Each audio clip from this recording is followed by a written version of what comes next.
এটা বলেই উল্টে ঈশা আমার উপর চেপে আমার শার্টের বোতাম খুলতে লাগলো। এই ইজ্জত নিবা নাকি? হুম, নিব তো। আমি তো শুনেছি শুধু ছেলেরা ইজ্জত নিতে পারে। কেন, মেয়েরা পারে না বুঝি? কি জানি, তবে আমি ইজ্জত হানি করতে পারবো না। আমার ইজ্জত অনেক দাম কিন্তু। ঈশা আমার দুটো হাত চেপে ধরে আমার বুকে মাথা রাখে। ওই কুত্তা, এই জায়গাটা আমার নামে আজ থেকে রেজিস্ট্রি করে রাখলাম। অন্য কেউ পেলে কিন্তু খবর আছে। তাই? জি। আর হ্যাঁ, অন্য মেয়ের দিকে তাকানো তো দূরের কথা, নামও যদি আনিস তোকে মেরে ফেলবো।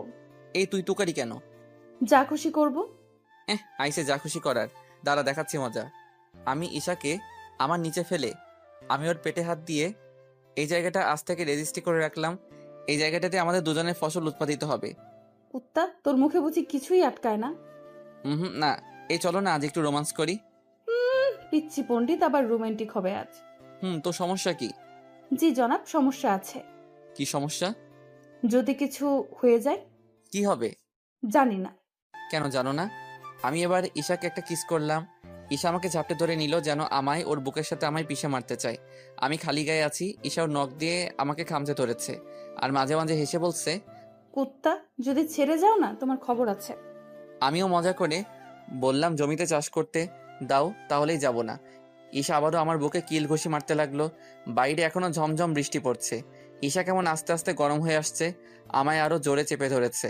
ওর শরীর থেকে এখন যেন কেমন আলাদা কেমন ফিলিংস আসছে। আমার পায়ের উপর ওর পা ঘষাঘষি করছে। পরের দিন সকালে ঘুম থেকে উঠে রুমের বাইরে যেতেই দেখি সবাই আমাকে নিয়ে বিভিন্ন রকম সমালোচনা করছে।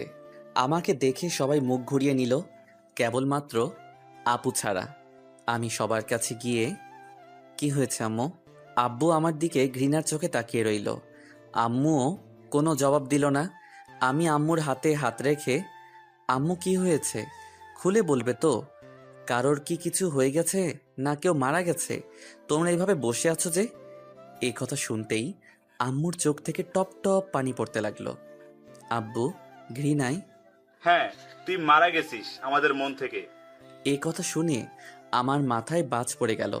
আব্বু আমায় কখনো এভাবে বলেনি। যতই আমি দোষ করি, আপুও মাথা নিচু করে দাঁড়িয়ে আছে। আব্বু, আমি কি কোনো ভুল করেছি? না না, তুই কেন ভুল করবি? আমরাই তো ভুল করেছি তোর মতো কুলাঙ্গার ছেলেকে জন্ম দিয়ে। আমি এসব শুনে আশ্চর্য হচ্ছি। মানেটা কি? সকাল সকাল কি শুরু করেছে এটা? আমি আপুর দিকে তাকিয়ে, এই আপু, তোরা এমন ব্যবহার করছিস কেন আমার সাথে? আপু কান্না করতে করতে, ছি অব্র, তোর জন্য আজ আমরা সমাজে মুখ দেখাতে পারবো না মনে হচ্ছে। এটা বলে আমাকে আপু মোবাইলটা হাতে ধরিয়ে দিল। আর তাতে একটা ভিডিও চলছে।